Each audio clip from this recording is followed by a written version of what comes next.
Battle Through the Heavens. By Heavenly Silkworm Potato. Kabanata 141. Panahon ng buhay at kamatayan. Ilang subo ang naging sanhi ng pagdila ng amethyst essence sa stone table, casual na pinunasan ni Xiaoyan ang dumi sa gilid ng kanyang bibig. Tumalikod siya, tinitingnan ang natulala na figure ni Yao Lao, nandidiri siyang ngumuso. Nakakahiya talaga ang pag-aaksaya. Talaga. Nakakahiya talaga. Walang imak na tumango si Yao Lao, tulalang umiling si Yao Lao pagkatapos ay hinimok. Umalis ka, mabilis na umatras. Kung hindi babalik ang maliit na bagay na iyon. Nang marinig ang paalala ni Yao Lao, mabilis na tumango si Xiaoyan, ang kanyang mga mata ay muling nag-aatubili na nagwawalis sa mga labi ng mga lilang mantsa sa mesang bato at pagkatapos ay tumalikod upang sumugod palabas patungo sa pasukan. Ang wind attribute na Dao Qi na iniwan ni Yunji sa kanyang katawan ay ganap na na-activate sa sandaling ito. Ang bilis ni Xiaoyan ay mas mabilis kaysa sa dati at nang gumalaw ang kanyang mga paa, lumikha pa ito ng malabong pakiramdam. Matapos tumalon si Xiaoyan sa daanan, mabilis siyang tumakbo patungo sa pasukan ng kuweba nang walang pag-aalinlangan. Gayunpaman, hindi nagtagal pagkatapos lumabas sa daanan, isang galit na galit ang dumating mula sa kanyang harapan. Pagkatapos noon, lumitaw ang maliit na ganid na amethyst winged lion sa paningin ni Xiaoyan, nanlilisik ang tingin sa kanya. Sa pagtingin sa amethyst winged lion na biglang sumugod, bahagyang nagbago ang mukha ni Xiaoyan. Mabilis na bumaba ang bilis na kanyang tinatakbo habang ang kanyang mga paa ay nadulas sa lupa sa loob ng 10 metro o higit pa bago tuluyang huminto. Sa sandaling ito, ang distansya sa pagitan ni Xiaoyan at ng maliit na amethyst winged lion ay 10-10 metro lamang. Mapait na tinitingnan ang lalaki na halos kalahati ng sukat ng daanan, si Xiaoyan ay bamulong. Ang lason sa pagtatae na iyon, bakit hindi na lang naging sanhi ng paglabas ng hayop na iyon hanggang sa mamatay? Paumanhin, nakalimutan ko ulit. Ang maliit na amethyst winged lion ay ipinanganak na may amethyst lion birth essence, kaya maaari nitong maunawaan ang katayuan ng huli anumang oras. Dahil sinira mo ang amethyst crystal, malamang na naalarma ito. Habang nag-aalala si Xiaoyan, ang boses ni Yao Lao na humihingi ng tawad na talagang karapat-dapat sa paghampas, ay humalis sa ring. Ang kanyang bibig ay matinding kumikibot, si Xiaoyan ay huminga ng malalim. Dahil wala ng oras para abalahin si Yao Lao, itinaas ni Xiaoyan ang kanyang ulo, tuwang-tuwang nakatingin sa halimaw na ito na katulad ng isang higanteng malupit sa kanyang mga mata. Isang mapusyaw na kulay ube ang nagsimulang lumitaw sa mga mabangis na mata na kumikinang kay Xiaoyan. Ang layer ng mga purple na kristal na mas manipis kaysa sa magulang nito, ay nagsimulang kuminang at naglalabas ng lilang ningning ngunit sa kabutihang palad dahil nasa loob pa rin ito ng kuweba at walang araw na sumisikat, hindi matagumpay na natawag ng maliit na amethyst beast ang purple flame. Kung hindi, si Xiaoyan ay talagang hindi na magkakaroon ng pagkakataong makatakas. How. Sa paghakbang pasulong, ang napakalaking enerhiya sa paa nito ay naging sanhi ng panginginig ng buong panloob na bahagi ng kuweba. Ang ilang ligaw na bato na nahulog mula sa dingding ay nabasag sa mga binti ni Xiaoyan. Nilunok ang kanyang laway, hinawakan ni Xiaoyan ang kanyang heavy Zuan ruler, nagpakawala ng lakas at inikat ito sa kanyang mga palad upang ilagay ito sa loob ng kanyang storage ring. Sa pagharap sa rank 3 peak na magic beast na ito, hindi naglakas loob si Xiaoyan. Kung minsan, ang split second na iyon ang ibig sabihin ng pagkakaiba sa pagitan ng buhay at kamatayan. Matapos umalis ang mabigat na pinuno sa kanyang katawan, mas gamaan at mas maliksi ang pakiramdam ni Xiaoyan habang ang Dao Qi sa loob ng kanyang katawan ay damaloy ng mas natural. Matapos makatakas sa mga pagpigil, ang buong katawan ni Xiaoyan ay naglabas ng walang limitasyong lakas. Bahagyang tumalon, sa wakas ay huminahon si Xiaoyan mula sa kanyang naunang pagkataranta at nagsimulang maghanap ng pagkakataong makatakas.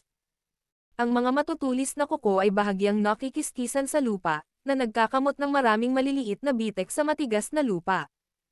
Ang maliit na amethyst winged lion ay humakbang muli, ang malaking buntot nito ay bumagsak sa lupa. Isang higanteng bato ang nabasag sa mga piraso at umaasa sa lakas ng buntot, ang maliit na amethyst winged lion ay tumalsik pasulong ng 10-10 metro, nagalit na sumugod kay Xiaoyan.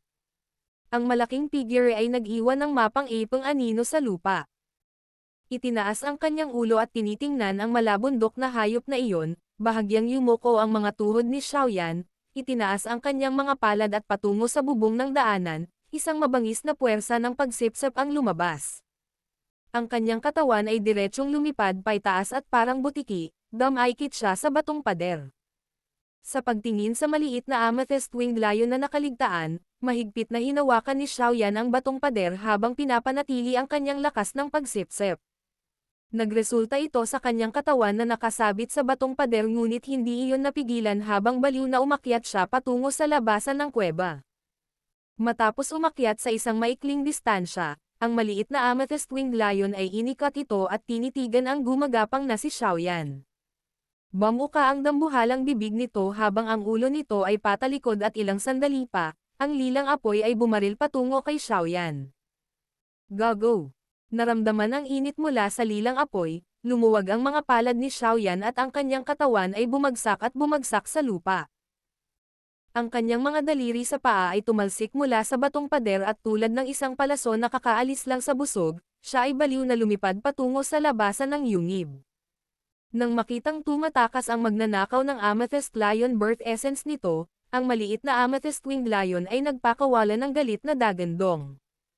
Nanginginig ng husto ang mga pakpak nito, na umaabot sa loob ng kuweba. Tumalsik ang mga paa nito sa lupa at lumutang pasulong ang katawan nito habang sinisimulan nitong habulin ang figurang tumatakbo sa unahan. Sa loob ng yungib ng bundok, isang tao at isang hayop, ang isa ay tumatakas, ang isa ay naghahabol, iyon ang matinding panahon ng buhay at kamatayan. Muling lumabas sa isang maikling distansya, isang puwersang pumutok mula sa likuran ni Xiaoyan na naging sanhi ng kanyang agarang pagbelang ng kanyang katawan. Isang higanteng bato ang lumipad sa itaas ng kanyang ulo, na bumagsak sa batong pader. Nabasag ito, ngunit may ilang bitik din sa pader ng bato. Sa pagtingin sa lakas na nagmula sa bato, si Xiaoyan ay huminga ng malamig habang ang kanyang mga yapak ay naging mas apurahan.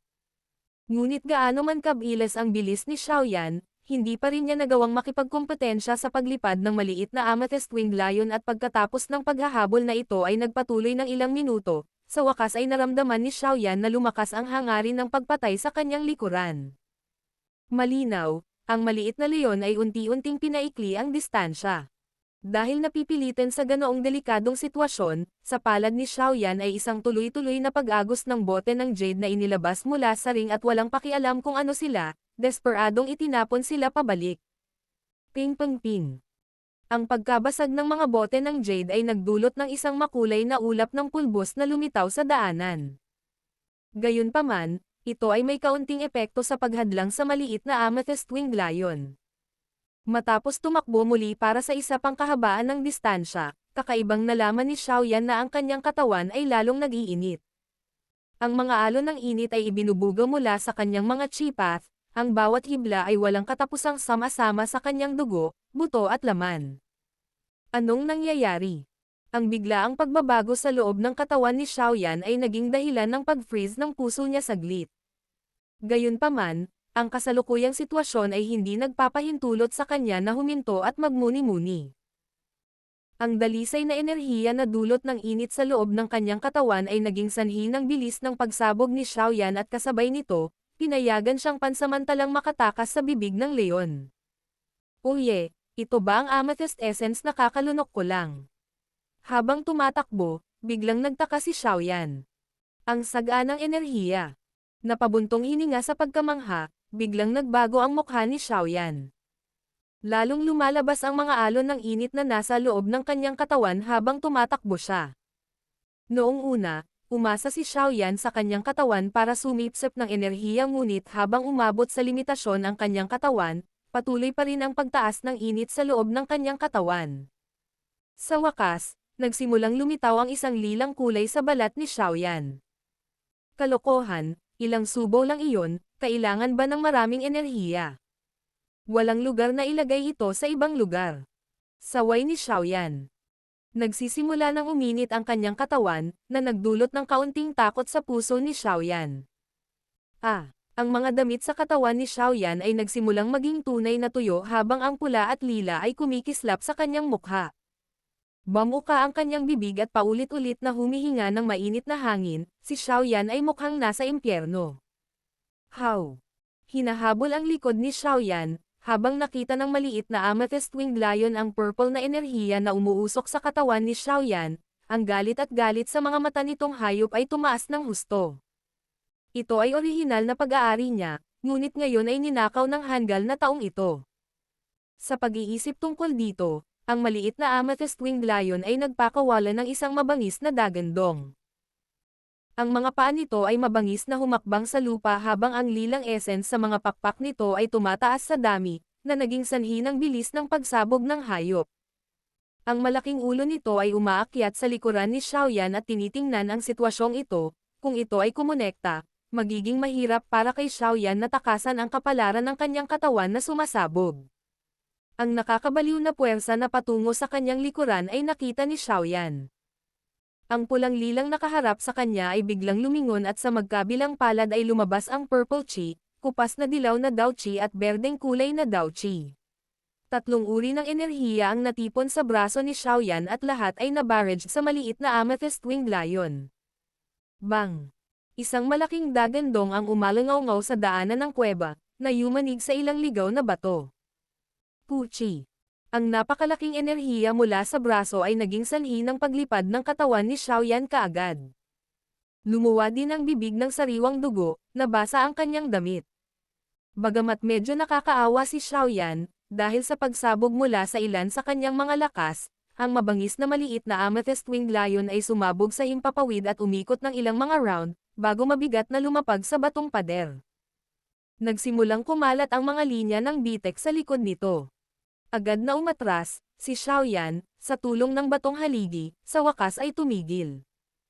Gayunpaman, bago niya mapunasan ang dugo sa kanyang mga labi, nakita niya ang mabagsik na maliit na amethyst-winged lion na muling sumugod at tumalikod upang magsimulang tumakas. Hindi pinapansin ang patuloy na dagandong sa likod niya, ang mga purple heat waves sa loob ng katawan ni Xiaoyan ay nagsimulang hangina ng kaunti, kasunod ng paglabas kanina. Nanghihiram ng napakalaking enerhiya mula sa kakaibang bagay na ito, si Xiaoyan ay desperadong tumakas patungo sa bibig ng kuweba na sa wakas ay nakita na niya. How? Sa likod ng kanyang likuran, may lumalapit na heatwave, dahilan para masunog ang mga damit sa likod ni Xiaoyan at naging abo. Ang patuloy na pag-agos ng apoy ay nag-iwan din ng sugat sa likod ni Xiaoyan. Kinagat ang kanyang mga ngipin at tiniis ang sakit, desperadong tumakbo si Xiaoyan na namumulang mga mata. Sa sandaling ito, ang paghinto saglit ay nangangahulugan ng kamatayan. Ang puting liwanag mula sa pasukan ay nagsimulang maging mas maliwanag at mas maliwanag. Narinig pa ni Xiaoyan ang mga dagandong ng mga halimaw mula sa labas. Muling humakbang pababa ang kanyang mga paa, lumipad palabas ang kanyang katawan. Isang huling mabangis na hakbang sa batong pader ang naging dahilan ng paglipad ng kanyang katawan mula sa kuweba. Nagmamadaling lumabas sa kuweba, ang malakas na sikat ng araw ay naging sanhi ng pagdurog ng mga mata ni Xiaoyan. Habang pinipilit niyang umikot ang kanyang katawan sa gitna ng hangin, ang kanyang mukha ay napuno ng biglaang pagkaunawa. Habang siya ay malapit ng maabot ang lupa, ang dalawang rank 3 magic beasts na nagbabantay sa mga panlabas na gilid ng kuweba ay inilalantad sa kanya ang kanilang mabagsik na malalaking bibig. Nakatitig sa napakalapit na mabahong malaking bibig, nawalan ng pag-asa si Xiaoyan. Dahil nanghihina ang buo niyang katawan, hindi na niya nagawang mag-ipon ng kahit anong lakas para paikutan pa ang mga lamesa. Habang nakapikit siya at naghihintay ng kamatayan, dalawang malamig na espada na si Kiss ay galit na bumaril mula sa himpapawid, pinaghiwa-hiwalay ang dalawang mabangis na magic beast. Sa muling pagbukas ng mga mata ni Xiaoyan, bumagsak ang kanyang katawan sa isang malambot at mabangong lugar. Unti-unting binuksan ang kanyang mga mata, ang tanging nakita ni Xiaoyan ay isang nag-aalalang magandang mukha. Battle Through the Heavens. Kabanata 142. Pagsipsip ng lilang enerhiya. Habang pinagmamasdan ang sunog na katawan ni Xiaoyan na nakahawak sa kanyang dibdib, nagbago ang magandang mukha ni Yunji. Kasabay nito, Ang batang Amethyst Winged Lion ay umungal ng galit at nagmula sa mga panloob na rehiyon ng Yungib. Gayunpaman, nang ang tingin nito ay lumingon kay Yunji, na lumulutang sa himpapawid, nagmamadali itong ibinagsak ang kuko nito sa lupa at dumulas sa isang maikling distansya. Ang mahusay na pakiramdam ng panganib ng Magic Beast ay nagsabi sa kanya na ang babaeng nasa harap nito ay hindi isang pag-iral na maaari nitong masaktan. Habang ang batang Amethyst Winged Lion ay naghahanda sa pag-atres, ang nagyayelong mukha na si Yunji ay iniwagayway ang espada sa kanyang kamay. Isang napakalaking kulay berdeng talon ng hangin ang sumabog mula sa dulo ng espada at tumaga sa katawan ng una sa bilis ng kidlat. Agad na nag-sparks ang mga sparks sa lahat ng direksyon. Woo! Nakatanggap ng matinding suntok, ang batang Amethyst Winged Lion ay nagpakawala ng matinis na sigaw mula sa napakalaking bibig nito. Ang pag-atake ni Yunji ay nagtanggal ng nakakagambalang bitek sa layer ng amethyst na nagpoprotekta sa likod nito. Kalokohan, ang lakas ng loob mong saktan ang anak ko. Hindi kita bibitawan ngayon. Sa sandaling umatake si Yunji, isang matinding lilang apoy ang itinapon mula sa langit. Ang paputok at galit na dagandong ng Amethyst Winged Lion ay umalangaw-ngaw sa buong kalangitan. Malamig na ngumuso si Yunji at inikat ang kanyang kamay sa harap ng kanyang katawan. Isang marahas na kulay berdeng buhawi ang biglang lumitaw sa ibabaw ng kanyang katawan. Umikot ito ng husto, itinapon sa tabi ang napakalaking lilang apoy na dumating sa kanya. Ang mga berdeng pakpak sa likod ni Yunji ay pumapalpak habang siya ay nagmamadaling umatras habang karga ang walang malay na si Xiaoyan gamit ang isang kamay. Sa kanyang pag-atres, ang kakaibang longsword sa kanyang kamay ay sumayaw sa hindi pangkaraniwang anggulo. Sa isang iglap, biglang nanginig ang longsword at isang malamig na sigaw ang lumabas mula sa mamasa-masang pulang maliliit na labi. Windspick, Killer Meteorite. Nang marinig ang maislan na sigaw ni Yunji, ang Amethyst Winged Lion ay agad na nagpakawala ng seryosong dagandong. Ang katawan nito ay biglang bumaril pababa at lumitaw sa harap ng batang Amethyst Winged Lion sa isang kisap mata. Umiling ang napakalaking ulo nito, muling nagpakalat ng lilang liwanag sa buong skyline. Nang maghanda ang Amethyst Winged Lion na gamitin ang pinakadakilang pag-atake nito upang matanggap ang pag-atake ni Yunji, na matagumpay na nabasag ang sungay nito noon, ikinapak lamang ni Yunji ang kanyang mga pakpak at mabilis na inilagay ang longsword sa kanyang kamay sa kanyang storage ring. Pagkatapos ay tumalikod siya at gumawa ng ilang kumikislap na paglukso at nawala sa abot tanaw kasama si Xiaoyan. Tusong tao. Ako, ang Amethyst Winged Lion, ay hinding-hindi susuko sa paghihiganti sa iyo. Nang makitang biglang tumakas si Yunji, sa wakas ay napagtanto ng Amethyst Winged Lion na nalinlang ito. Unti-unting hangina ang lilang liwanag sa katawan nito habang ang galit na dagandong nito ay patuloy na umaalingaw-ngaw sa bulubundukin sa mahabang panahon. Hindi pinansin ang mahinang dagandong na nag-vibrate sa hangin, hinawakan ni Yunji si Xiaoyan at nagpatuloy na lumipad patungo sa exit ng Magic Beast Mountain Range na parang kometa. Makalipas ang ilang sandali, lumabas sila sa mga panloob na rehiyon ng Magic Beast Mountain Range. Noon lang siya nakahanap ng tagong lugar para dahan-daang bumaba. Pagkatapos mapunta sa isang tagong lugar sa masukal na kakahuyan, nagmamadaling inalis ni Yunji si Xiaoyan sa kanyang dibdib at inilagay siya sa lupa. Hinawakan ng kamay niya ang katawan niya at hindi niya sinasadyang nabigkas sa gulat na boses. Napakalaki ng enerhiya. Ano nga ba ang ginawa ng lalaking ito? Nakahiga sa malamig na lupa, ang buong katawan ni Xiaoyan ay naging itim. Patuloy niyang hinihila ang kanyang damit ng walang malay. Pagbuka niya ng bibig ay nagpakawala pa siya ng singaw. Nang makita si Xiaoyan na pinaliit ang kanyang katawan sa sakit, lumitaw ang pagkabalisa sa puso ni Yunji. Saglit siyang nag-isip, nag-igting ang kanyang mga ngipin at biglang sumulpot sa likod ni Xiaoyan. Iniabot niya ang kanyang kamay at bahagya itong idiniin sa malastog na likod ni Xiaoyan. Ang mamasa-masa at maliliit na pulang labi ni Yunji ay dahan-daang nagpakawala ng hininga habang unti-unti niyang ipinikit ang kanyang magagandang mata. Ang parang karagatan na umaalon na daochi sa kanya ay biglang damaloy sa kanyang kamay at nagmamadaling bumuhos sa katawan ni Xiaoyan. Ang daochi ni Yunji ay natural na hindi maaaring ihambing ng daoshi daochi sa Xiaoyan. Sa ilalim ng kanyang kontrol, ang uri ng hanging Daoqi na pumasok sa katawan ni Xiaoyan ay mabilis na sumakop sa lahat ng kanyang chi path. Ang maputlang dilaw na Daoqi na pagmamayari ni Xiaoyan ay hinabol pabalik sa puyo ng tubig sa kanyang ibabang tiyan. Pagkatapos niyang maayos na ayusin ang Daoqi na nagmula kay Xiaoyan, ibinaling ni Yunji ang kanyang atensyon sa kulay purple na enerhiya na tumatagos mula sa paligid ng panloob na katawan ni Xiaoyan. Nahaharap sa ganitong uri ng hindi alam, ngunit napakalaki, enerhiya, ang malakas na uri ng hangin na Daoqi ay hindi na masyadong maganda. Sa loob ng chi paths, ang maraming mga thread ng kulay purple na enerhiya ay patuloy na itinapon ng wind type na enerhiya. Bagamat napakalakas ng kulay purple na enerhiya, wala itong magawa laban sa hukbo ng tila walang katapusang wind type na Daoqi. Sa sandaling iyon, naging parang ligaw na aso na patuloy na nagtangkang tumakas. Habang tumatakas ito, may ilang kulay lila na enerhiya na patuloy na nahahalo sa dugo, laman, at buto ni Xiaoyan. Sa bawat oras na ang kulay lila na enerhiya ay nahahalo sa kanyang dugo at laman, isang maputlang lilang batik ang lilito sa lugar na iyon. Hindi nagtagal, si Xiaoyan ay napuno ng mga purple na markang ito. Dahil walang natitira, ang natitirang kulay purple na enerhiya ay maaari lamang magsama-sama upang bumuo ng kasing laki ng kamao na kulay purple na enerhiya na nanginginig habang pinagmamasdan ang wind type na Daoqi na nakapalibot dito. Nakakatakot na maliit na bagay, tapos na. Sa labas ng katawan, biglang sinabi ni Yunji, na nakapikit ng mahigpit.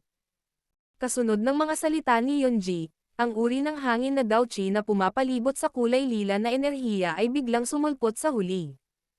Tila naramdaman ang panganib, ang grupong ito ng kulay purple na enerhiya ay biglang nag-vibrate ng marahas. Sa ibabaw nito, nagsimulang tumaas ang isang kulayubong apoy, na sinusunog ang ilan sa uri ng hanging enerhiya na sumisingil dito. Ito ay talagang medyo kakaiba. Ang pagbabago ng enerhiya na kulay lila ay hindi naging sanhi ng labis na pagkagulat ni Yunji. Pagkatapos ng mahinang buntong hininga, ang uri ng hanging Daoqi na ibinuhos sa katawan ni Xiaoyan ay biglang naging isang kulay berdeng bagyo. Umikot ang bagyo ng napakabilis at makalipas ang ilang sandali, hinailan nito ang grupo ng mga apoy na kulay lila. Kaagad, ang kulay berdeng bagyo ay naging isang ipoipo na nagpapalitan ng berde at lila. Ang bagyo ay patuloy na umiikot sa napakabilis na bilis habang kinokontrol ni Yunji ang lakas nito at patuloy na inaalis ang pagiging ligaw sa kulay lila na enerhiya.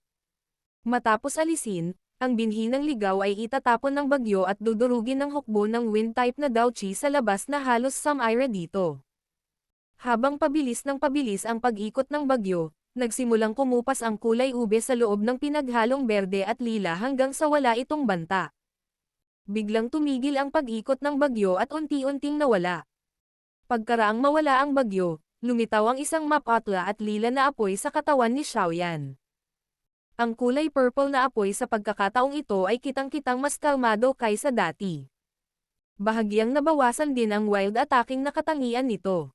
Ang bagay na ito ngayon ay posibleng isang purong enerhiya na maaaring makuha at pinuhin ng mga tao. Bahagyang napabuntong hininga si Yunji habang pinagmamasdan ang maputlang apoy. Ang kanyang daliri ay pamitik sa likod ni Xiaoyan, ihip ng walang hugis na mabangis na hangin sa katawan ni Xiaoyan. Agad, ang maputla, lila na apoy ay hinaipan patungo sa mabagal na umiikot na puyo ng tubig sa ibabang bahagi ng tiyan ni Xiaoyan. Sa ilalim ng tingin ni Yunji, ang maputla, lila na apoy ay mabilis na dumaan sa ilang chi path bago ipinutok sa loob ng vortex. Halos kaagad pagkatapos na pumasok sa puyo ng tubig ang maputla, lila na apoy, nag-udyok ito ng malaking paggalaw. Hindi lamang ang bilis ng pag-ikot ng puyo ng tubig ay biglang naging mas mabilis din itong lumawak mula sa orihinal nitong sukat na halos 2 palad. Sa loob ng maputlang dilaw na puyo ng tubig, isang grupo ng maputla, lilang apoy ang patuloy na umiikot kasama ng una. Nang umikot ito, maraming sinulid ng kulay ubing apoy ang nahati mula rito at naging pinakapangunahing anyo ng enerhiya na na-assimilated sa vortex. Ang puyo ng tubig ay patuloy na lumawak hanggang umabot ito sa laki ng basketball at ang laki na ito ay bunga ng pagpigil ni Yunji mula sa labas. Kung hindi niya ito pinigilan, malamang na patuloy na lalawak ang puyo ng tubig. Maaaring totoo na ang laki ng puyo ng tubig ay kumakatawan sa paglago ng lakas ng isang tao, ngunit alam ng may karanasan na Yunji na kung si Xiaoyan ay pinahintulutan na tumalon ng napakaraming antas ng walang anumang pagsisikap, ito ay makakasama sa pangmatagalan. Nang makita na ang puyo ng tubig ay tumigil sa paglawak, si Yunji, na nakatapos sa kanyang gawain, ay nagsimulang bawiin ang Daoqi na kanyang ibinuhos kay Xiaoyan. Maraming mga thread ng fire-type na Daoqi na mas malakas kaysa dati ang nagsimulang dumaloy mula sa vortex sa Xiaoyan kasunod ng pag-withdraw ng kanyang Daoqi. Sa wakas, nagsimula silang dumaloy muli sa lahat ng chi path ni Xiaoyan. Sa pag-alis ng enerhiya na nagdudulot ng kaguluhan sa kanyang katawan, ang panlabas na anyo ng katawan ni Xiaoyan ay nagsimula ring bumalik sa normal nitong kulay. Ang orihinal niyang mukha na punong-puno ng sakit ay unti-unti na ring kumalma habang ang kulot niyang katawan ay naging maluwag at kumalat. Hinayla ang katawan ni Xiaoyan gamit ang kanyang mga kamay, marahang inilagay siya ni Yunji sa lupang natatakpan ng damo. Pinunasan niya ang kanyang pawis at umupo sa tabi niya, huminga ng ilang hangin. Tinagilid niya ang ulo at pinagmasdan ang natutulog na mukha ng binata. Maya-maya pa, bumantong hininga ulit siya at umiling. Inabot niya ang kanyang kamay, tinanggal niya ang storage ring ni Xiaoyan at kinuha ang Purple Spirit Crystal. Dahan-daang hinawakan ang mainit na Purple Spirit Crystal, bumulong si Yunji. Salamat. Tumayo si Yunji habang kinakagat ang kanyang mga ngipin sa kanyang mapupulang labi. Nilaybot ng tingin niya ang paligid bago niya dahan-daang tanggalin ang kanyang simpleng damit. Isang maliwanag na pulang kulay ang lumitaw sa kanyang mukha habang ginagawa niya iyon. Kasunod ng paghila mula sa kanyang daliri, isang kaakit-akit na katawan na tila inukit mula sa isang magandang jade ay nahayag sa masukal na kagubatan. Matapos matikas na habarin ang kanyang damit, marahang tinanggal ni Yunji ang kulay asul na metal na panloob na vest na may kakaibang liwanag na dumadaloy dito. Sa sandaling ginawa niya iyon, nagmamadali siyang nagsuot ng kanyang damit habang may suot na mahiyaing ekspresyon. Dala ang metal na inner vest gamit ang dalawang kamay, maingat na tiniklop ito ni Yunji at inilagay sa tabi ng natutulog na si Xiaoyan. Sa mahinang boses, bumulong siya. Ang Sizcore vest na ito ay nilikha mula sa kakaibang metal na nilikha sa tiyan ng three-tailed blue whale, isang rango na 6 na si Magic Beast. Ang lakas ng pagtatanggol nito ay tinutukoy ng lakas ng may-ari nito. Bagamat ang lakas mo ay tulad lamang ng isang Daoshi, kahit na ang pag-atake ng isang Daoshi ay hindi madaling makasakit sa iyo. Nakatulong ka sa akin ng ilang beses na ito. Matapos mailagay ng maayos ang vest, itinagilid ni Yunji ang kanyang ulo at nag-isip sandali. Pagkatapos ay naglabas siya ng 2 scroll mula sa kanyang storage ring, inilagay ang mga ito sa vest at mahinang sinabi. Ito ay isang scroll na naglalaman ng High Zuan Fire Attribute Chi Method at Middle Zuan Level Dao Technique. Umaasa ako na makakatulong ito sa iyo sa hinaharap. Nang ligtas na niyang mailagay ang mga bagay, tumayo si Yunji sa tabi ni Xiaoyan. Ang kanyang magagandang mata ay nakakaramdam ng hindi malamang pakiramdam. Napatitig siya sa mukha ng maselang at makisig na binata at biglang sumili ang mapait na ngiti sa kanyang magandang mukha. Pagkatapos ng pagsasanay na mag-isa sa loob ng napakaraming taon, hindi ko inaasahan na. Ang binatang ito. Magkikita tayong muli kung tayo ay nakatadhana, maliit na brat. Marahan na bumantong hininga, ibinaba ni Yunji ang kanyang katawan at bahagyang hinalikan ang kanyang mga labi sa noo ni Xiaoyan. Ang mga berdeng pakpak sa likod niya ay pumutok at matikas siyang lumipad sa kalangitan. Sa ibabaw ng damuhan, nanatili ang mahinang halimuyak ngunit umalis na ang kagandahan. Battle Through the Heavens. Kabanata 143. 9-star Daoshi. Nang lumabas si Xiaoyan mula sa kanyang walang malay na estado, lumubog na ang araw. Dahan-daang iminulat ang kanyang mga mata at bahagyang iginalaw ang kanyang mga daliri, hindi lumitaw ang inaasahang sakit. Sa katunayan, mayroong isang masiglang pakiramdam sa loob ng kanyang katawan. Ang maginhawang pakiramdam na ito ay naging sanhi ng paghinga ng malalim ni Xiaoyan. Bahagyang gumagalaw ang kanyang ulo, isang malinis na tumpok ng asol na kulay na metal na panloob na vest at 2 scroll ang lumitaw sa kanyang mga mata. Sa pagtingin sa mga bagay na ito, si Xiaoyan sa una ay nalito. Maya-maya pa, umupo siya sa isang flash ng pag-unawa. Galit na inilibot ng kanyang mga mata ang kanyang paligid ngunit hindi niya mahanap ang matikas at eleganteng figure. Ang pakiramdam ng kalungkutan at depresyon ay nagsimulang lumitaw sa mukha ng kabataan. Umalis na siya. Mapait na tumatawa, mahinang tumabi si Xiaoyan sa sanga sa tabi niya. Pagkaraan ng ilang sandali na pagpikit ng mga mata, tamad niyang inabot ang metal na inner vest na nakaayos ng maayos. Hawak ito gamit ang kanyang palad, ang panloob na vest ay kakaibang may init at hindi malamig. Bahagyang minasa ng mga kamay ni Xiaoyan ang panloob na vest at nalaman na ito ay malambot na parang seda, lubhang kakaiba. Hinawakan ng mahigpit ang asol na inner vest na iyon, inilagay ito ni Xiaoyan sa ibaba ng kanyang butas ng ilong at sumangot, nakaamoy ng mabangong halimuyak sa katawan. Talagang iniwan niya ang ganitong uri ng malapit na bagay sa likod.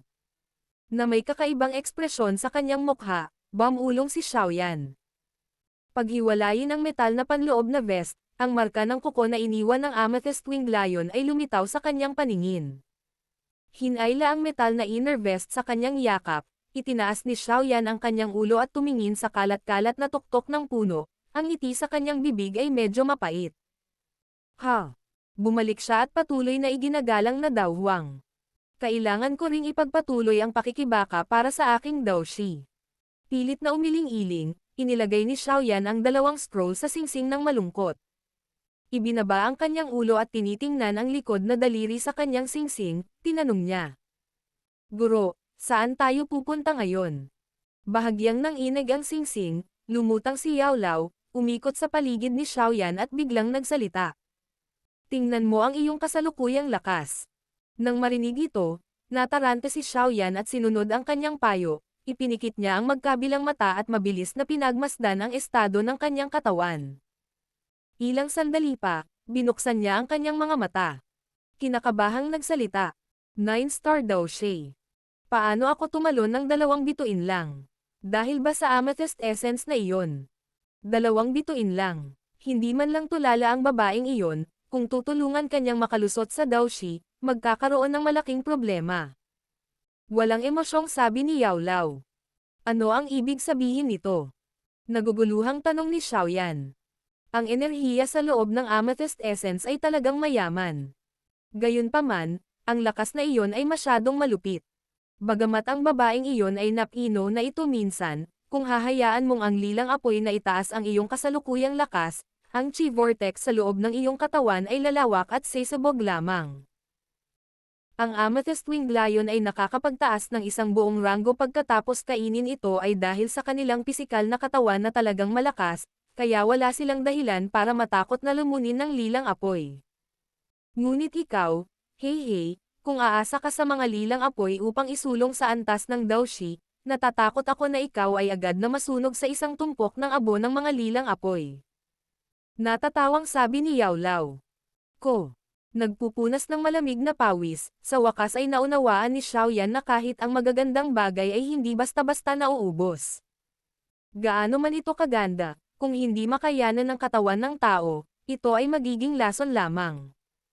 Bagaman sa kasalukuyan, sa tulong ng kanyang pressure, 2 bituin lang ang pinalaki mo, ang bilis na ito ay nag-iiwan pa rin sa akin ng kaunting pag-aalala.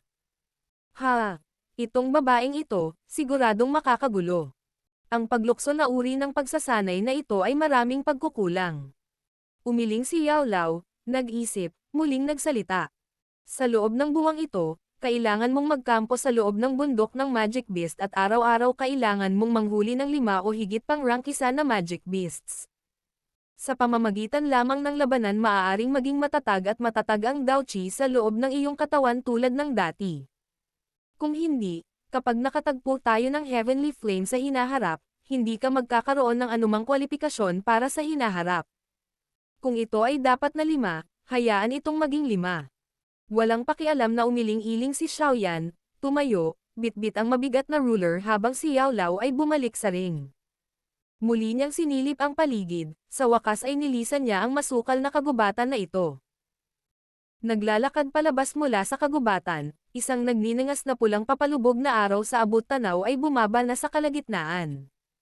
Nakatayo pa rin at nakatingin sa papalubog na araw ng mahabang panahon, si Xiaoyan ay bumuntong hininga sa kalungkutan, tumalikod at nawala sa ilalim ng takip ng kagubatan. Nang umalis si Xiaoyan, hindi niya namalayan na sa tuktok ng isang hindi matukoy na nakatagong bundok sa likuran niya, may isang batang babae na nakasuot ng simpleng puting damit. Maganda ang nakatayo dito at nakahinga ng maluwag pagkatapos makita si Xiaoyan na ligtas na umalis sa masukal na kagubatan. Muli niyang pinagmamasdan ang pagkawala ng binata, mahina siyang napabuntong hininga. Sa wakas, nang walang pag-aatubili at matagal na pagkakadikit, ang berdeng mga pakpak sa kanyang likod ay bahagyang pumutok habang ang kanyang figure ay naging berdeng anino na mabilis na lumipad palabas mula sa Magic Beast Mountain Range. Sa loob ng madilim na kagubatan, isang rangkisa na vampire rat ang maingat na gumagapang, ang maliliit na pulang mata nitong dugo ay patuloy na nakatutok sa kagubatan na may pagbabantay. Isang mapait na malamig na liwanag ang sumilay sa matatalas nitong ngipin at kuko. Mabilis itong gumapang sa di kalayuan at habang ang dugong daga ay matako na kumakain sa katas ng puno, isang puting blur ang biglang lumabas mula sa puting puno. Isang hibla ng enerhiya ng yelo ang bumaril palabas, saglit na pinalamig ang mga paa ng dugong daga na ngayon lang natauhan sa kanyang sitwasyon at malapit ng makatakas. Isang pares ng matutulis na pangil ang nagsara at nilunok ang dugong daga sa isang iglap. Matagumpay na nakumpleto muli ang isang ambush, ang puting balahibo na unicorn wolf ay inayos ang puting balahibo nito bilang kasiyahan. Ang puting lobo na ito ay pinangalan ng Frost Unicorn Wolf at ang lakas nito ay nasa tuktok ng rank 1 na Magic Beasts kaya medyo madali ang pagtalo sa isang dugong daga. Matapos lunukan ng lubusan ang dugong daga, muling naghanap ng bagong target ang Frost Unicorn Wolf. Bang! Kasunod ng mahinang ingay, ang mga dahon sa paligid ng Frost Wolf ay biglang bumaril sa langit at nagpaulan sa lobo. Ang biglaang pagbabagong ito ay naging sanhi ng pag-atras ng Frost Unicorn Wolf sa gulat ngunit habang ang katawan nito ay gumagalaw paatras, isang figure ng tao ang lumundag palabas mula sa loob ng mga dahon at mga sanga. Isang suntok na nagtataglay ng isang mabagsik at napakalaking puwersa, na matinding nabasag patungo sa utak ng lobo. Dahil sa mabagsik na puwersang ito, tumindig ang balahibo sa Frost Unicorn Wolf. Sa nakakatakot na pangil na bibig nito, may umuungol na sinundan ng puting enerhiya ng yelo na ipinutok ng baliw. Ang puting enerhiyang iyon ay bumalot sa figure ng tao sa isang maikling sandali. Gayunpaman, sa pagkakataong ito, hindi nakamit ng enerhiya ng yelo ang ninanais na epekto nito. Sa figure ng tao na iyon, isang kupas na dilaw na may mga guhit ng purple na Daochi ang lumitaw sa katawan at sa ilalim ng matinding init na apoy na ito na likas kay Daochi, ang enerhiya ng yelo ay hindi nagawang palamigan ang figure ng tao at naging isang ulap ng puting singaw, na mabilis na nakakalat. Nang makitang walang epekto ang ice energy, mabilis na tumalikod ang Frost Unicorn Wolf at tumakas para sa buhay nito. Ang figure ng tao ay nagmamadaling lumabas mula sa ice energy at nakatingin sa desperadong tumatakas na Frost Unicorn Wolf. Ang kanyang mga paa ay biglang umikot bago muling humakbang sa lupa habang siya ay mahinang sumigaw mula sa kanyang bibig. Exploding steps. Kasabay ng sigaw na iyon, isang mapatla, dilaw na kinang ang lumabas mula sa mga paa ng figure ng tao at sa bahagyang kumikinang na dilaw na paa, mabigat siyang nakatapak sa lupa. Sa sandaling iyon, isang pagsabog na parang ingay ang tumunog mula sa kung saan nadikit ang mga paa sa lupa. Kasabay nito, ang figurang iyon ay sumisingil palabas na may nakakabaliw na bilis tulad ng isang arrow na umalis sa busog, medyo hindi ka panipaniwala. Kasunod ng hakbang na iyon, ang figure ay humakbang pa at sa bawat paglapag ng kanyang mga paa ay may sesabog na parang tunog. 8 ingay ang tumunog, 8 hakbang. Sa pamamagitan lamang ng 8 hakbang na iyon, ang figure ay talagang nalampasan ang Frost Unicorn Wolf na kilala sa bilis nito. Paglukso sa ibabaw ng Frost Unicorn Wolf, inikat ng figurang iyon ang kanyang katawan at marahas na sinuntok ang ulo ng lobo. Sa sandaling iyon, ang bilis ng Frost Unicorn Wolf ay huminto at sa isang mahinang ingay, ang matigas na ulo ng lobo ay sumabog at bumaril sa lahat ng direksyon. Gamit lamang ang isang suntok upang i-neutralize ang Frost Unicorn Wolf, itinaas ng figure ang kanyang ulo, inilantad ang malinaw at gwapong hitsura ng isang kabataan. Si Xiaoyan ang nagsasanay sa bulubundukin. Ang Xiaoyan ngayon, kumpara sa isang buwan na nakalipas, ay nagkaroon ng karagdagang matigas na pakiramdam sa kanya at may madugong pakiramdam na tumatagos sa kanyang katawan. Malinaw, ang pagkakaroon ng pangangaso ng 5 o higit pang Magic Beast araw-araw ay nagpabago kay Xiaoyan. Pagkatapos dumaan sa isang bloodbath, sino man ay magkakaroon din ng ilang uri ng pagbabago. Pagkatapos ng isang buwan ng pangangaso at pagsasanay, ang Dao Qi sa loob ng katawan ni Xiaoyan na nag-iwan kay Yao Lao na medyo nag-aalala sa wakas ay tumahimik at kumalma. Ang mga thread ng enerhiya na nagmula sa Amethyst Essence ay pinadalisay ni Xiaoyan ng maraming beses sa Qi Vortex ng kanyang lower abdomen at pagkatapos lamang lumiit ng halos kalahati, sa wakas ay tumigil ang pagpino. Bagamat ang Qi Vortex ay mukhang lumiit, malinaw na naunawaan ni Xiaoyan na ang kasalukuyang kanya ay higit na nalampasan ang kanyang sarili mula noong nakaraang buwan. Sa buwang ito, sinanay ni Xiaoyan ang Middle Zuan Rank Dao Technique na naiwan ni Yunji sa isa sa scroll, at ang kasanayang ito ay ang Exploding Steps na ginamit ni Xiaoyan. Gaya ng ipinahihiwatig ng pangalan, ito ay isang uri ng Dao Technique na umaasa sa momentum mula sa pagsabog ng enerhiya upang mapataas ang bilis at sa bagay na ito, medyo interesado si Xiaoyan, at sa gayon ay natutunan ito. Gayunpaman, sa kasalukuyang lakas ni Xiaoyan, nagamit niya ang 10 hakbang ng Exploding Steps, hindi na magiging imposible. Ngunit kahit na ganoon, ang Exploding Steps ay may malaking kontribusyon sa misyon ng pangangaso ni Xiaoyan sa buwang ito. Nag-iwan si Yunji ng 2 scroll, ang isa ay isang Qi method at ang isa ay isang Dao Technique ngunit natutunan lang ni Xiaoyan ang Dao Technique, Exploding Steps. Ang ibang Qi method ay walang silbi para kay Xiaoyan na natutunan ang Flame Mantra at kaya, maaari lamang itong iwan ni Xiaoyan na walang bantay sa loob ng ring. Sa pangkalahatan, pinarami nitong buwan ng pagsasanay ang kabuoang kakayahan ni Xiaoyan at nang walang anumang pagpigil o paghihigpit, hindi imposibleng talunin ang isang 2-star Dao Qi. Matapos ang katapusan ng buwan, nanatili si Xiaoyan sa loob ng Magic Beast Mountain Range sa loob ng ilang araw at sa ilalim ng perpektong kondisyon, pinatay ang isang rank 2 Magic Beast, gamit iyon para sukatin ang mga bunga ng kanyang pagsasanay. Matapos sukatin ang kanyang kasalukuyang kakayahan, lumipad ang isip ni Xiaoyan sa mahigpit na mukha ng isang nasa katanghaliang gulang na lalaki. Ang taong iyon ang nagpilit sa kanya na pumasok sa kailaliman ng Magic Beast Mountain Range ilang buwan ang nakalipas. At ngayon, ito na siguro ang pinakamagandang oras para makapaghiganti. Battle Through the Heavens. Kabanata 144. Ganmo. Dahan-daang naglalakad sa loob ng masukal na kagubatan, sumulyap ang mga mata ni Xiaoyan sa unti-unting pagnipis ng kakahuyan at nakahinga ng maluwag. Siya ay kasalukuyang nasa panlabas na gilid ng Magic Beast Mountain Range. Kung nagpatuloy siya sa paglalakad ng medyo malayo, dapat ay makakasalubong niya ang ilang mercenary companies na pumasok sa bulubundukin upang manghuli ng mga Magic Beast. Pag-angat ng kanyang ulo, pinagmasdan ni Xiaoyan ang bahagyang madilim na kalangitan at hindi sinasadyang sumimangot. Mukhang kailangan na naman niyang magpalipas ng gabi sa bulubundukin. Umiling-iling, tinapik ni Xiaoyan ang Heavy Zuan ruler sa kanyang likod. Ito ay ganap na nababalot ng itim na tela. Ang kanyang kakaibang mukhang heavy black ruler ay naging kakaibang senyales, dahilan upang si Xiaoyan ay walang mapagpipilian kundi mag-isip ng mga paraan upang itago ito upang maiwasan ang ilang hindi kinakailangang gulo. Matapos dumaan si Xiaoyan sa isa pang maliit na kagubatan, sa wakas ay naging ganap na madilim ang kalangitan. Walang magawa niyang ipinilig ang ulo habang naghahanda para maghanap ng mapagpahingahan. Ang kanyang gumagalaw na tingin ay biglang huminto nang mapansin niya ang isang bonfire na dahan-daang umaakyat sa kagubatan sa di kalayuan, na parang isang lampara na nangunguna sa daan sa dilim.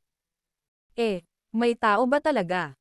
Tahimik na nakatingin si Xiaoyan sa bonfire. Pagkatapos ng ilang pag-iisip, itinaas niya ang kanyang mga paa at tinungo ang lugar kung saan naroon ang siga. Habang papalapit siya, malabong nakita ni Xiaoyan na 5 tao ang nakaupo sa tabi ng siga. May 3 lalaki at 2 babae, bawat isa ay may dalang sariling sandata. Sa kanilang dibdib ay ang parehong badge. Lumilitaw na sila ay mga mersenaryo na kabilang sa parehong kumpanya. Nang dahan-dahang lumalapit si Xiaoyan, biglang tumalikod ang isang medyo may edad na lalaki sa tabi ng apoy. Ang kanyang mga mata ay nakatingin sa kinaroroonan ni Xiaoyan at malamig na tumahol. Sino ito? Nang marinig ang kanyang sigaw, tatlo sa mga tao sa kanyang tabi ay bumunot ng kanilang mga sandata mula sa kanilang baywang na may kalabog habang ang isang batang babae sa kanila na mas bata ay 2 beses na hinayla bago niya nakuha ang kanyang espada. Agad namang namula ang mukha niya sa kahihiyan. Huwag magpanik. Isa lang akong dumaan na nakakita ng bonfire at lumakad. Isang binatang nakangiti ang lumitaw mula sa likod ng isang madilim at malamig na puno. Upang patunayan na wala siyang masamang intensyon, sinadya niyang iwinagayway ang kanyang walang laman na mga kamay. Nang makita ang batang mukha ni Xiaoyan, malinaw na nakaka-relax ang 5 tao. Mapapangiti at magsasalita na sana ang middle-aged na lalaki nang marinig ang boses ng isang spoiled na malutong na binibini mula sa bibig ng binibini na nahihirapang bumunot ng kanyang espada kanina lang. Tila gusto niyang ilabas ang kanyang galit mula sa kanyang kahihiyan kay Xiaoyan. Wala ka bang alam na asal? Ang tahimik na pumasok sa domain ng isa pang mersenaryong kumpanya. Sinusubukan mo bang mag-eavesdrop sa usapan natin? Dahil sa maling akusasyon ng walang anumang dahilan, pinagdikit ni Xiaoyan ang kanyang mga kilay at ibinaling ang kanyang tingin sa babae. Mula sa kanyang hitsura, mukhang mas bata siya kay Xiaoyan ng halos 1 taon. Ang kanyang mukha, na namula sa liwanag ng apoy, ay itinuturing na maganda ngunit ang kanyang ekspresyon ay layaw at hindi makatwiran. Maging ang tono na ginamit niya ay hindi rin masyadong kaaya-aya. Ling huwag kang magsalita ng kalokohan. Nang mapansin ang ekspresyon ni Xiaoyan, lumingon ang nasa katanghaliang lalaki at pinagsabihan bago muling humarap kay Xiaoyan at ngumiti. Kapatid, mersenaryo ka rin ba? Bakit ka nag-iisa sa Magic Beast Mountain Range? Hahaha. Isa akong manggagamot. Mag-isa akong pumunta sa paghahanap ng mga sangkap na panggamot na naubos na. Sa hindi inaasahang pagkakataon, naubos ang oras ko. Naglabas si Xiaoyan ng mga halamang gamot mula sa bulsa ng kanyang dibdib at ngumiti sa katanghaliang lalaki na ito na nakabantay. Oh! Nakaramdam ng kaunting ginhawa ang nasa katanghaliang lalaki matapos makinig sa paliwanag ni Xiaoyan at maingat na pagmasdan ang mga halamang gamot sa kamay ng huli. Itinuro niya ang siga sa tabi niya at walang pigil na sinabi. Bakit hindi ka lumapit at maupo? Ang gabi ay kung kailan ang mga magic beast ay pinakaaktibo. Medyo delikado ang mag-isa sa labas. Nagpapasalamat na tinanggo ang kanyang ulo. Naglakad si Xiaoyan patungo sa gilid ng apoy sa ilalim ng tingin ng iilang tao. Umupo siya at nahihiyang ngumiti sa kanila. Kapatid, Kagang ang tawag sa akin. Sa nakikita mo rito, hahaha, ako ay isang 5-star doshi. Itinuro ng nasa katanghaliang gulang na lalaki ang 5 bituin sa ibaba ng kanyang mercenary badge at tumawa. Xiaoyan. Isa akong manggagamot at ang lakas ko ay maituturing na 2-star doshi. Kinusat ni Xiaoyan ang kanyang mga mata at ngumiti. Masyado kang malakas ang loob. 2 bituin lang at talagang naglakas loob kang makipagsapalaran sa Magic Beast Mountain Range. Kung hindi mo kami nakilala ngayong gabi, natatakot ako na baka naging pagkain ka sa tiyan ng Magic Beasts. Nang marinig ang lakas ni Xiaoyan, ang batang babae na kilala bilang Ling ay agad na tumawa ng masama. Napangiti ng mahina si Xiaoyan. Batay sa kanyang karakter, natural na hindi niya ito pinansin at ibinato ang tingin sa ibang babae at 2 lalaki. Nakangiting sinabi niya. Xiaoyan, 2-star doshi. Qingzin, 4-star doshi. Ang babaeng nakasuot ng berdeng damit ay magalang na ngumiti kay Xiaoyan. Mushi, 4-star doshi. Hahaha, kapatid, pwede mo akong tawaging Lion. Isang lalaking may medyo malakas na katawan ang nagbigay kay Xiaoyan ng matapat na ngiti. Ngumiti si Xiaoyan sa huling lalaki at sinulyapan ang batang babae na labis na nasisiyahan sa kanyang sarili. Bigla niyang napagtanto na parang sinasamba niya ang Prince Charming na ito. Sa loob ng pagsamba na iyon, naroon din ang crush ng isang batang babae. Ito ay inaasahan lamang. Ang pinakagusto ng mga babaeng gusto niya ay ang mga knight in shining armor na may parehong lakas at hitsura, na katulad ni Mulan. Pagkatapos ng maikling pagpapakilala sa pagitan ng mga partido, nagsimula silang kumalma sa kanilang sarili. Sa pag-uusap, ang nasa katanghaliang gulang na lalaki na kilala bilang Kagang ay nagtanong kay Xiaoyan ng ilang mga tanong na may kaugnayan sa isang manggagamot sa natural na paraan. Nang maayos silang sinagot ni Xiaoyan, naalis ang huling pagdududa sa Kagang at nagsimulang mag-chat ang iilan sa kanila. Sa gitna ng kanilang chat, nagulat si Xiaoyan nang makitang ang mga taong ito ay miyembro ng isa sa tatlong malaking mersenaryong kumpanya, ang Bloody Battle Mercenary Troop. Sinabi rin na ang batang babae na tinatawag na Ling ay anak ng isa sa mga nakatataas na echelon ng mersenaryong kumpanya. Hindi nakakagulat na siya ay mabisyo at hindi makatwiran. Sa lakas ng Bloody Battle Mercenary Company, talagang magagawa niya ang gusto niya. Matapos maging pamilyar sa isa't isa, hindi nakalimutan ni Xiaoyan ang dahilan kung bakit siya pumunta. Paminsan-minsan, walang ingat siyang nagtatanong tungkol sa balita ng Wolfhead Mercenary Company at ang kasalukuyang sitwasyon sa Qingshan Town. Tungkol sa mga tanong na hindi lihim ang mga sagot, walang pinigil si Kagang. Nakangiti siya habang nagsasalita tungkol sa kasalukuyang sitwasyon ng Wolfhead Mercenary Company at ilan sa kanilang mga aksyon. Matapos marinig ang balita mula sa bibig ni Kagang, sa wakas ay nagpakawala si Xiaoyan ng nakaka-relax na buntong hininga. Mabuti na lang at hindi nangyari ang hula niya sa tatlong mersenaryong kumpanya na nagtutulungan para mahuli siya. Sa lakas niya ngayon, ang isang Wolfhead Mercenary Company ay hindi dapat katakutan. Noong una ay gustong umalis ni Xiaoyan matapos makuha ang impormasyong kailangan niya ngunit hindi niya napigilan ang masigasig na imbitasyon mula kay Kagang. Nauwi siya sa intensyon ng huli at nagpalipas ng gabing nagpapahinga sa campsite. Siyempre, sa tagal niyang nagpapahinga, paulit-ulit siyang hinukay ng dalagang nahihiya dahil sa pagkakamali. Si Xiaoyan, gayunpaman, ay tamad na abalahin siya. Pumasok siya sa tolda, inihiga ang kanyang ulo at natulog, na ikinagalit ng batang babae sa pagtapak sa kanyang mga binti. Mapayapang lumipas ang gabi. Komportableng lumabas si Xiaoyan sa kampo habang unti-unting lumiliwanag ang kalangitan. Nakita niya si Kagang at ang iba pa na nag-iimpake at mabilis na humakbang paarap na nakangiti, na nagbabalak tumulong. Oh, sa wakas nagising ka na ba? Buong gabi kaming nagpupursage sa pagbabantay, pero natutulog ka lang hanggang ngayon. Anong klaseng young master? Bago siya lumakad, ang malamig na boses ng dalaga ay umalangaw-ngaw sa hangin ng madaling araw. Nang hindi man lang sinusulyapan ang dalaga na nasa baywang ang kamay, si Xiaoyan ay nagpatuloy lamang upang tulungan si Kagang na mag-impake ng tent. Kung hindi niya ikinalat ang dumi ng matataas na ranggo ng mga magic beast sa paligid ng tent, naisip ba niya na ang huling gabi ay lilipas ng napakapayapa? Napataas ang kilay ng dalaga nang makitang hindi siya pinansin ni Xiaoyan. Kung hindi siya pinigilan ni Mulan, muli niya itong insultuhan. Pagkatapos mag-impake ng tent, sinundan ni Xiaoyan ang iba sa maikling distansya habang sila ay patungo sa parehong direksyon. Tumingin si Xiaoyan sa malaking kalsada sa di kalayuan at hindi sinasadyang ngumiti. Noon, nagsimula siyang tumakas para sa kanyang buhay mula roon. Umiling si Xiaoyan habang nakangiti. Hinarap niya si Kagang at pinagsalikop ang kanyang mga kamay at sinabing, "Tito Kagang, maghihiwalay na tayo ng landas. Salamat sa pag-aalaga na ibinigay mo sa akin sa paglalakbay.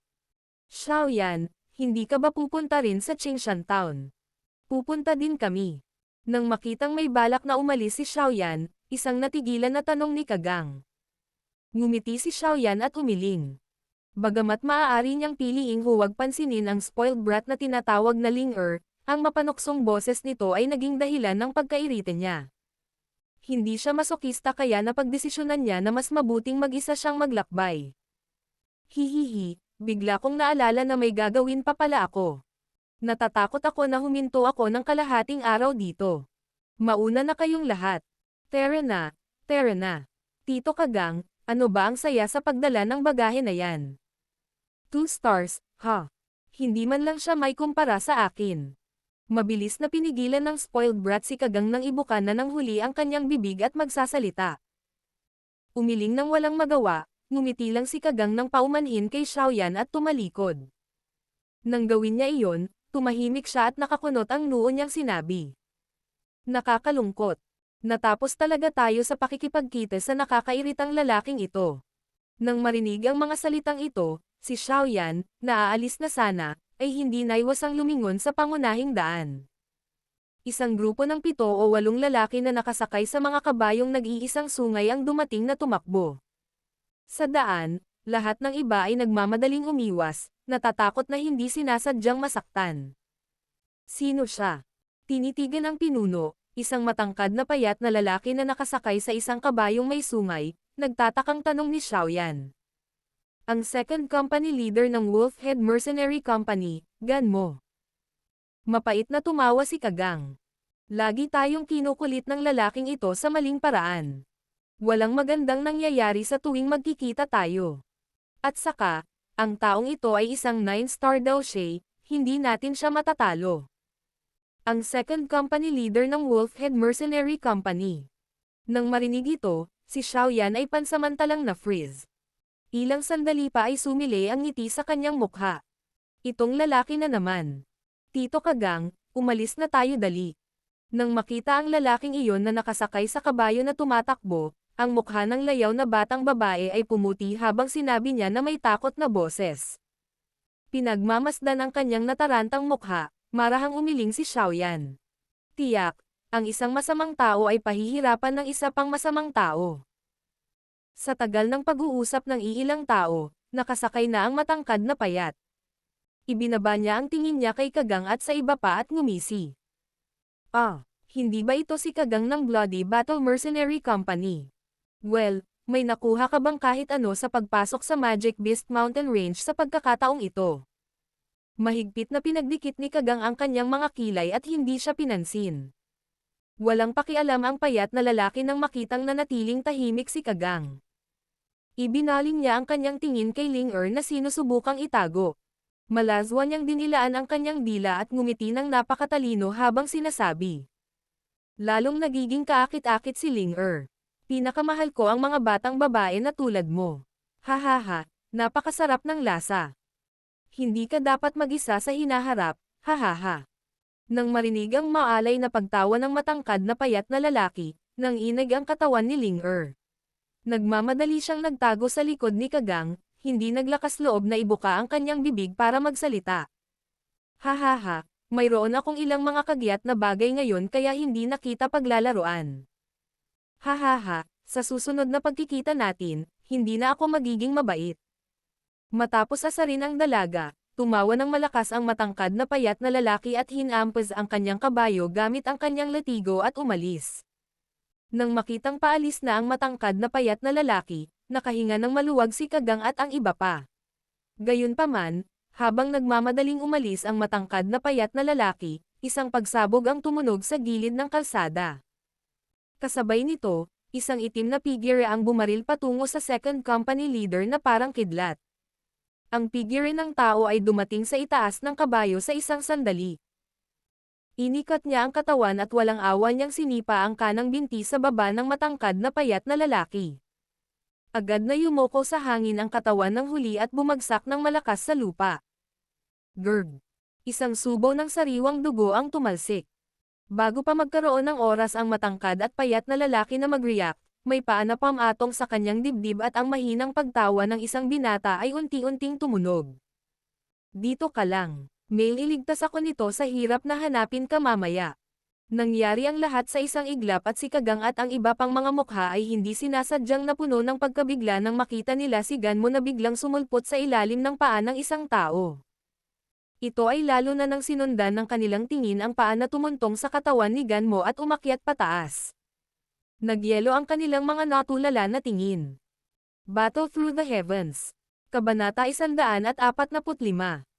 Pagpatay ng 9-star daw siya. Ang sobrang mayabang na si Gan Mo, sa isang iglap, ay naging isang tao na random na natapakan ng paa ng ibang tao. Ang 180 degree na pagbabagong ito ay nagdulot hindi lamang kay Kagang at sa iba pa na natigilan sa pagkabigla kundi nagresulta din sa mga nasasakupan sa likod ni Gan Mo na magpakita ng mga natulala na ekspresyon. Sa maluwang na kalsada, maraming dumadaan ang walang anuman na nakatingin sa Gan Mo na nasa ilalim ng paa ni Xiaoyan at hindi nakabawi sa kanilang mga iniisip. Sa isang sandali ang maingay na kalsada ay naging nakamamatay na katahimikan. Makalipas ang mahabang panahon, tuluyang nakabawi si Kagang at ang kanyang grupo. Tinitigan nila si Ganmo na mahigpit na idiniin sa ilalim ng paa ni Xiaoyan at nagpalitan ng tingin sa isa't isa. Ito ba ang parehong two-star daw siya mula noon?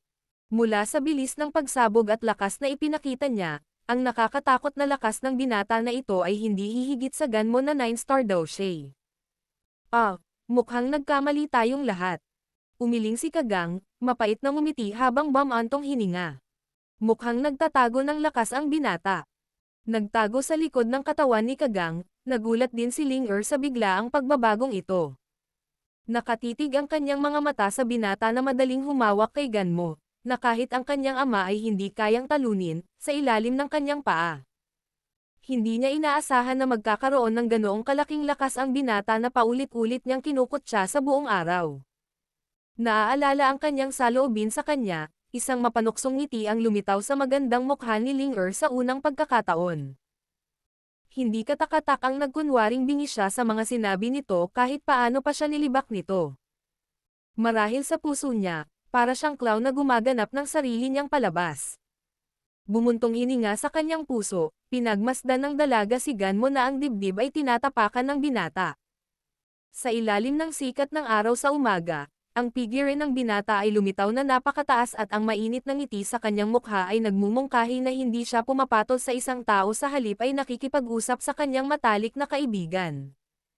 Tinitigan ni Ling-er ang binata bago biglang iniling ang kanyang ulo at pinagmasdan ang nakaputing damit na simulan sa tabi niya. Bigla niyang nalaman na ang pagsamba na nararamdaman niya para sa kanyang puso ay lubhang nabawasan. Ubo. Isang matinding ubo na may kasamang dugo ang lumabas mula sa bibig ni Ganmo. Noon lamang tuluyang nagising ang kanyang isip mula sa kanyang nalilitong estado. Sa nanlalaking mata, pinandilatan niya ang binata sa itaas niya at sumirit. Munting bastos, kilala mo ba kung sino ako? Ang second company leader ng Wolfhead Mercenary Company. Nakangiting sumagot si Xiaoyan. Paumanhin ngunit naparito ako dahil alam ko ang iyong pagkakakilanlan. Bahagyang nanliit ang mga mata ni Ganmo habang matamang nakatitig sa nakangiting maislan at gwapong mukha na ito. Ilang sandali pa, may pumasok sa isip niya. Ang mukha ng binata ilang buwan na ang nakalipas ay unti-unting sumanib sa mukha ng kaharap niya. Kaagad, ang kanyang nakakatakot na boses ay sumigaw ng hindi sinasadya. Ikaw si Xiaoyan. Hindi ba't hinabol ka sa panloob na mga rehiyon ng Magic Beast Mountain Range? Bakit buhay ka pa? Nang ang mga salita ni Ganmo ay umalis sa kanyang bibig, ang mga boses ng mga tao sa paligid ay sumabog sa isang kaguluhan. Noon, ginamit ng Wolfhead Mercenary Company ang lahat ng kanilang lakas para habulin ang binata na tinatawag na Xiaoyan sa mga panloob na rehiyon ng Magic Beast Mountain Range sa pagtatangkang patayin siya. Sa hindi inaasahan, ang binata ay nakapaglakad palabas ng buhay mula sa mga panloob na rehiyon ng bulubundukin, na kilala rin bilang isang death zone. Xiaoyan. Siya talaga ang Xiaoyan na nagdulot ng kaguluhan sa Wolfhead Mercenary Company. Sa isang tabi, bakas sa mukha ni Kagang ang pagkagulat. Para sa kanya at sa kanyang grupo na makalakad kasama ang kilalang rumored person sa Magic Beast Mountain Range ay isang bagay na hindi inaasahan. Patayin siya. Dahil napahiya sa publiko, ang mukha ni Ganmo ay lalong naging banta.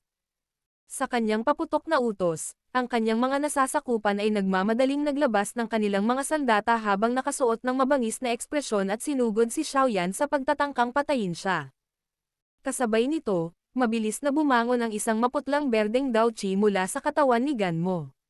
Ang kanyang mga kamao ay dahan-daang nag-transform sa kulay ng nalalante na kahoy at sa mahinang sigaw, nabasag patungo sa guya ni Xiaoyan. Exploding steps. Kasunod ng tawag ni Xiaoyan sa kanyang puso, isang mahinang dilaw na enerhiya ang mabilis na nabuo sa mga paa ni Xiaoyan at mabilis niyang tinapakan ang dibdib ni Ganmo. Pagkatapos ay bumaril ang katawan ni Xiaoyan patungo sa ilang mga mersenaryo na nakasakay sa kanilang mga kabayo. Grog. Ang puwersa ng pagsabog mula sa exploding steps ay naglabas ng malakas na pagsabog sa dibdib ni Ganmo. Ang lakas ng alon ay direktang nagdulot sa kanya ng isa pang subo ng sariwang dugo. Nanginginig na tumayo si Ganmo pagkatapos at hinugot ang isang bakal mula sa kanyang likod.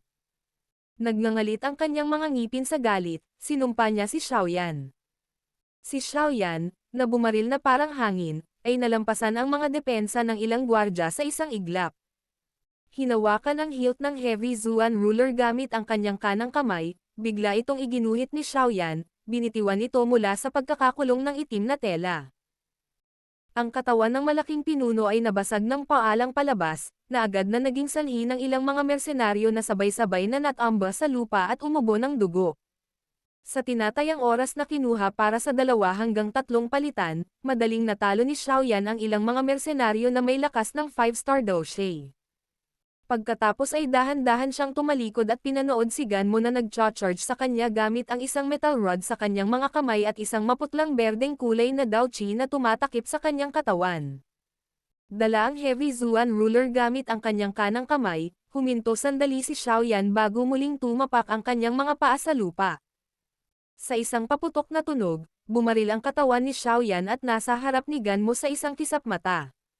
Bahagyang hinigpitan niya ang hawak sa Heavy Zuan ruler at, sa sobrang bangis na puwersa, walang awa niyang hinabol si Ganmo. Ang matalim na lakas ng paghampas ng hangin ay naging dahilan upang lalong pumuti ang puting mukha ni Ganmo. Hindi maiwasan ang pag-atake, dali-dali niyang hinawakan ng mahigpit ang kanyang metal rod at pinayagang bumangon ang daochi sa kanyang katawan bago sinalubong ang suntok. Bang! Umalangaw-ngaw sa kalsada ang tunog ng 2 metal na bagay na nagbabanggaan, na nakakuha ng atensyon ng lahat. Halos kaagad pagkatapos magbanggaan ang metal rod at ang mabigat na ruler, ang napakalaking enerhiya sa kanila ay naging sanhi ng paglubog ng katawan ni Ganmo sa punto kung saan ang likod ng kanyang mga paa ay nakasubsob sa lupa. Break! Nang makitang nakagat ni Ganmo ang kanyang mga labi at nagtitiis, si Xiaoyan ay nagpakawala ng malamig na tawa. Inilabas niya ang isa pang piraso ng daochi sa kanyang katawan at ibinuhos ito sa napakaitim na Heavy Zuan ruler. Crack! Sa tumaas na lakas ng Heavy Black ruler, dahan-daang lumitaw ang ilang crack lines sa metal rod sa kamay ni Ganmo. Makalipas ang ilang sandali, mabilis na lumawak ang mga crack lines at sa wakas ay nabasag ang metal rod na may malinaw na tunog. Nang makitang ang kanyang sandata ay pilit na binasag ng kanyang kalaban, isang nakakatakot na ekspresyon ang bumungad sa mukha ni Ganmo. Kakaibang kurba ang nabuo ng kanyang katawan at nagmamadaling umatras ang kanyang mga paa. Klang! Matapos mabali ang metal rod, ang Heavy Zuan ruler ay nagpatuloy sa paghak pababa at nagtanggal ng malalim na peklat sa lupa. Itinaas ni Xiaoyan ang kanyang mga mata nang makita niyang umiiwas si Ganmo sa pag-atake.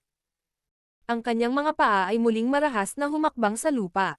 Sa isang paputok na tunog, lumitaw ang kanyang katawan sa likod ng umaatres na likod ni Ganmo na parang kidlat. Ngumiti siya, binawi ang kanyang kanang paa at marahas na ibinato ang isang sipal na nagdala ng marahas na puwersa sa likod ni Ganmo. Grog! Sa muling pagtanggap ng isa pang matinding suntok, ang orihinal na puting mukha ni Ganmo ay naging mas mapatla. Ang isa pang subo ng dugo ay marahas na iniluwa. Tulad ng isang lang, ang kanyang katawan ay gamulong sa lupa ng higit sa 10 metro at nasa napakasamang kalagayan. Sa pangunahing kalsada, lahat ng nanunood kay Ganmo na binugbog ni Xiaoyan ay lihim na nakalanghap ng malamig na hangin. Si Ganmo na binugbog kanina ay maaaring ipaliwanag sa kanya na nahuli ng walang bantay.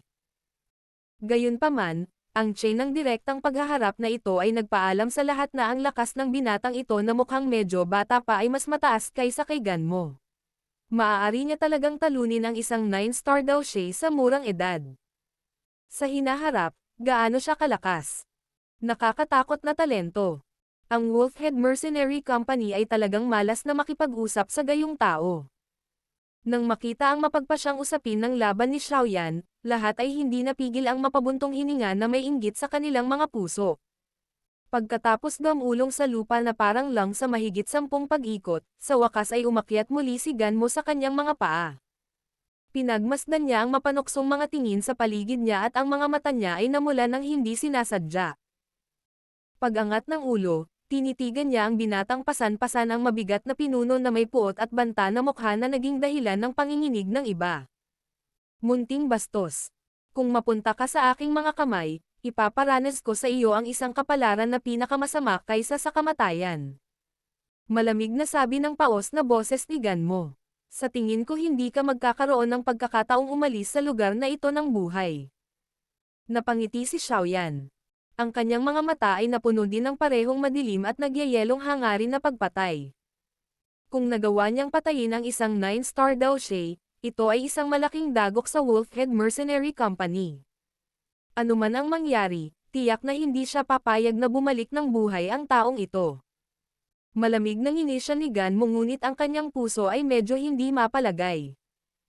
Ang lakas na ipinakita ni Xiaoyan kanina ay dumurog sa kanyang kayabangan. Sinulyapan niya ang kanyang paligid at nang damapo ang sulok ng kanyang mata kay Ling-er na malapit lang sa kanya, sumili ang nakakatakot na ngiti sa gilid ng kanyang bibig. Noon pa man, lumalabas na kasama ni Xiaoyan ang grupo ni Kagang at malamang na magkakilala sila. Kung gusto niyang tumakas mula kay Xiaoyan, kailangan niyang mag-isip ng ilang hindi gaanong tapat na pamamaraan. Nang umabot sa puntong ito ang kanyang pag-iisip, ginalaw ni Ganmo ang kanyang katawan at biglang sumugod sa grupo ni Kagang. Sa sandaling gumalaw ang katawan ni Ganmo, agad na napagtanto ng grupo ni Kagang na may mali. Gayunpaman, ang bilis ni Ganmo ay isang bagay na wala sa kanila ang maihahambing. Nang inihanda na nila ang kanilang depensa, ang katawan ni Ganmo ay biglang lumingon at sumugod patungo sa bagitong si Ling-er. Ling-er, mag-ingat ka. Nagmamadaling tumawag si Kagang nang mapansin niya si Ganmo na biglang nag-iba ng direksyon.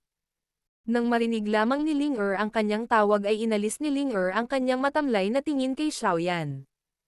Nang makita niya si Ganmo na nagbabantang sumusugod sa kanya, ang maliit niyang mukha ay napuno ng gulat. Ang kanyang katawan, gayunpaman, ay tila nanigas at hindi makagalaw. Munting Ling-er, hahaha. Tara na. Halika at makipaglaro kay Tito. Nang makita ang gulat na ekspresyon sa mukha ng batang babae, ang kahalayan sa puso ni Ganmo ay lumundag habang siya ay tumawa ng malazwa. Napaatras si Ling-er sa lupa sa takot nang makita niyang si Ganmo ay nasa kanyang malapit na lugar. Ang kanyang maputlang mukha ay patuloy na nanginginig. Alam na alam niya ang kapalarang naghihintay sa mga batang babae na nahuli ni Ganmo. Nasaksihan ang takot ng batang babae, si Ganmo ay naging mas nasasabik. Habang naghahanda siyang sunggaban, gayunpaman, isang binata na may dalang mabigat na pinuno ang lumitaw na parang multo sa harapan ng dalaga. Iniangat ni Xiaoyan ang kanyang mga mata, bahagyang umiling si Xiaoyan at mahinang sinabi. Ang Wolfhead Mercenary Company ay talagang puno ng basura. Sa pahayag na iyon, hinigpitan ni Xiaoyan ang kanyang hawak sa Heavy Zuan Ruler at pinunan ito ng mabangis na enerhiya. Naging itim na anino ito at mabilis na umindayog pahiga palabas. Bang! Sa ilalim ng nakakatakot na mga mata ni Ganmo, ang pinuno ay walang awang hinampas ang kanyang dibdib.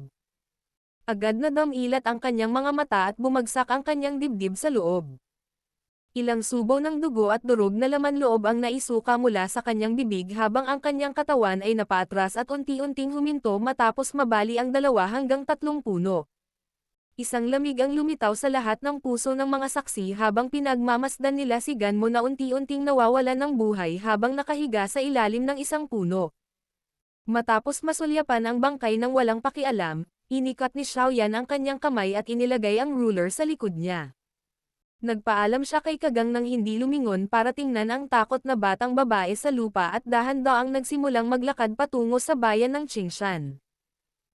Tinitigan ang likod ng binata na may dalang itim na kulay na mabigat na ruler na nawawala sa abot tanaw, si Ling-er, na nakaupong nagyelo sa lupa, ay nagsabi sa mahinang nanginginig na boses. Ako.